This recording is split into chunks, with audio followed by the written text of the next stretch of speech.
Sobre a divulgação de áudios, de conversas, mensagens de texto pela Polícia Federal envolvendo pessoas próximas ao ex-presidente Jair Bolsonaro. Principalmente conversas que foram travadas entre ele, o filho dele, deputado Eduardo Bolsonaro, que está nos Estados Unidos, e o pastor Silas Malafaia, que também foi flagrado nessas conversas pela Polícia Federal a partir de uma análise de áudios que foram encaminhados por aplicativos de conversa instantânea dos celulares apreendidos pela polícia.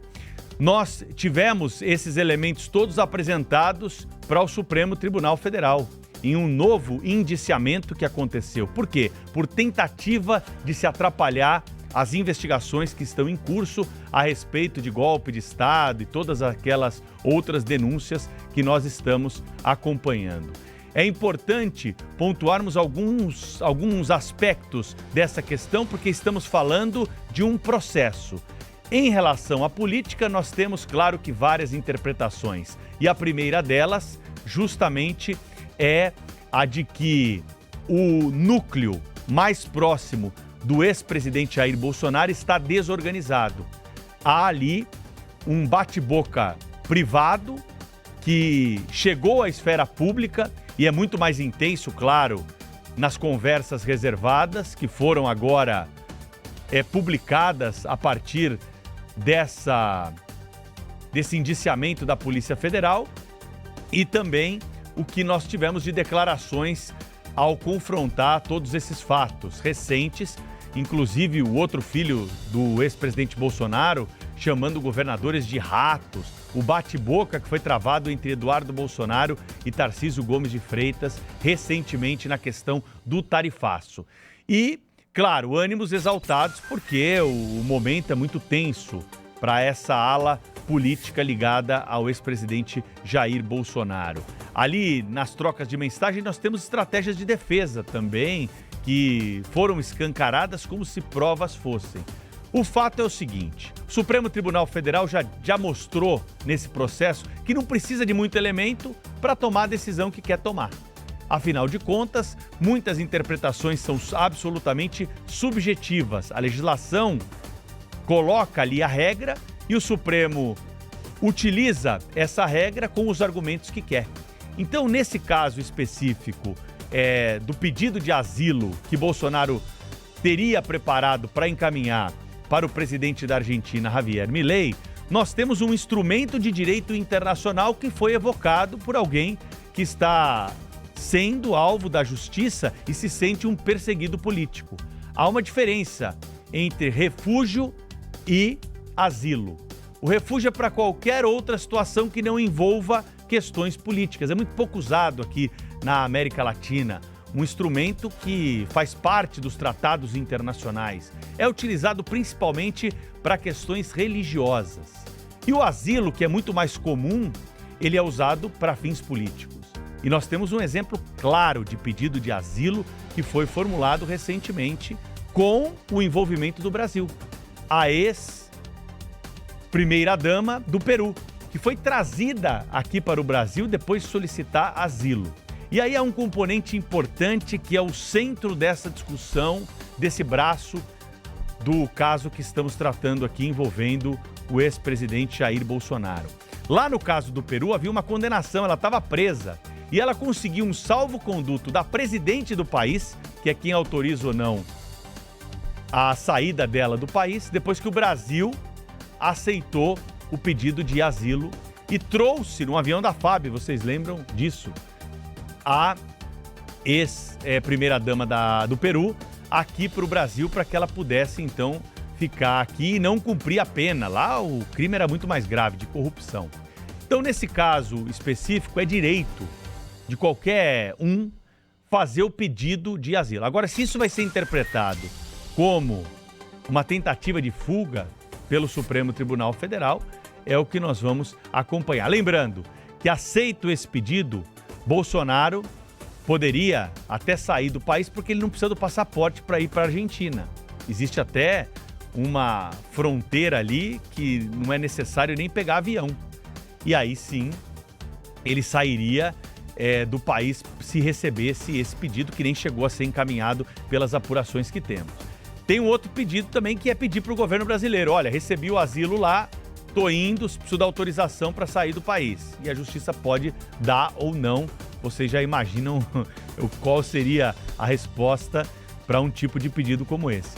E tem uma outra forma de asilo, que é o seguinte: você ficar na embaixada. Aí você não sai do país, mas você fica na embaixada do país, trancado, não pode sair. É praticamente uma prisão de embaixada, né? Não domiciliar, porque não se trata do domicílio.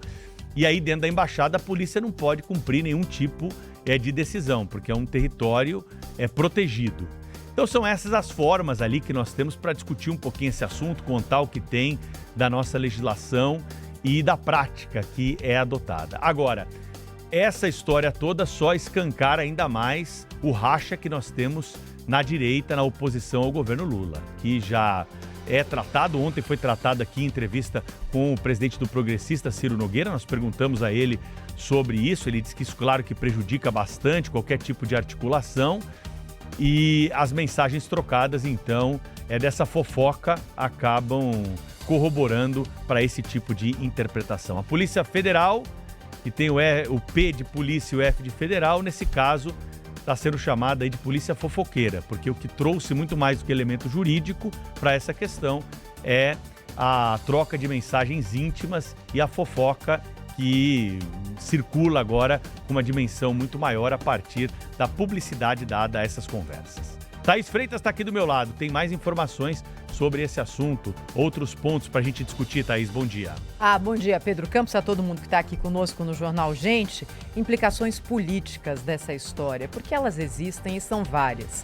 Queria pontuar aqui algumas possibilidades de análise do que acontece a partir de agora, depois da divulgação desses áudios e conversas de tudo que foi encontrado no celular do ex-presidente Jair Bolsonaro. Vamos lá. Primeiro, é um núcleo, aquele núcleo fechado, o núcleo próximo mesmo de Jair Bolsonaro, é um núcleo fragilizado. Muita gente já pulou fora desse barco. Tem muito político que quer, de alguma forma, contar com a herança eleitoral, com o carisma, com a penetração que Jair Bolsonaro tem em grande parte da população. É só a gente ver as últimas manifestações, mas não quer proximidade com ele e com os seus mais próximos, seus filhos, enfim. É tóxica essa proximidade, porque dela podem sair coisas inesperadas, como a divulgação dessas conversas que aconteceu ontem, feita pela Polícia Federal. Também fica claro que é uma família que está ali dividida por intrigas e é difícil você chegar numa condição como essa, dividido. É aquela história, não é, de que, como que é, família em que falta pão, ninguém tem razão. O pão que está faltando aqui é o pão político. Jair Bolsonaro está às vésperas de uma muito provável condenação. E aí é claro que nessa hora ninguém se entende. Agora, a linguagem chula, esse modo de expressão não ajuda a imagem pública do bolsonarismo.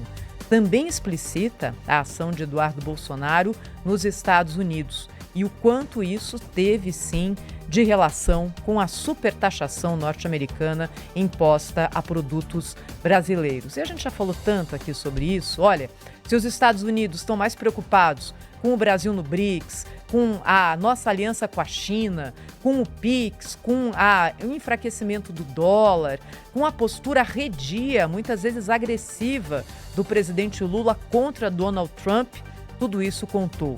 Mas teve um empurrão político também da ação de Eduardo Bolsonaro junto a autoridades dos Estados Unidos. É o que fica claro aqui, num dos poucos trechos que a gente consegue colocar no ar das conversas, sem ter que cobrir palavras, palavrões. É um trechinho aqui da conversa entre o ex-presidente Jair Bolsonaro e o pastor Silas Malafaia. Malafaia, o que eu mais tenho feito, Malafaia, é conversar com pessoas mais acertadas, vamos assim dizer, no tocante que, se não começar votando a anistia, não tem negociação sobre tarifa. Não adianta um ou outro governador querer ir para os Estados Unidos, ir para a embaixada, para não sei onde quer que ele vá, tentar sensibilizar, não vai conseguir, da minha parte. É por aí, pô. Agora, eu não posso também expor, como você quer que eu me exponha, que daí não resolve nada. Se eu der uma de machão agora, atenção, só se for assim, só se for assado, não resolve nada. Tem também o momento da divulgação desses áudios. Olha, a gente fica com a impressão de que esse momento, porque o celular já havia sido apreendido há algum tempo. Ou seja, esse material já existia e já circulava na Polícia Federal e no Supremo Tribunal Federal. É uma espécie de preparação de terreno para a condenação de Jair Bolsonaro agora no mês de setembro, já que o julgamento começa logo no dia 2. Tem uma questão jurídica sobre a qual o Pedro falou e nessa aqui há dúvidas. Bolsonaro descumpriu aquelas regras determinadas pelo Supremo Tribunal Federal em relação às medidas cautelares, às medidas restritivas de direito? Essa questão do asilo na Argentina é a mais obscura. Segundo o relatório da Polícia Federal, esse arquivo, encontrado no celular do ex-presidente, era um arquivo editável e sem data, ou seja, não tinha dono, era alguma coisa que estava lá. Dizia que Bolsonaro é perseguido por motivos políticos no Brasil, e aí diz assim: com base em tais diplomas legais, apresento esse requerimento solicitando a concessão de asilo político à minha pessoa, Jair Messias Bolsonaro. A última vez que esse arquivo foi acessado no celular de Bolsonaro, segundo a Polícia Federal, foi em fevereiro de 2024, ano passado, 2 dias depois de Bolsonaro entregar o passaporte à Polícia Federal. Depois ficou ali, dormindo dentro do telefone do ex-presidente, e a gente se pergunta, né? Meu Deus do céu!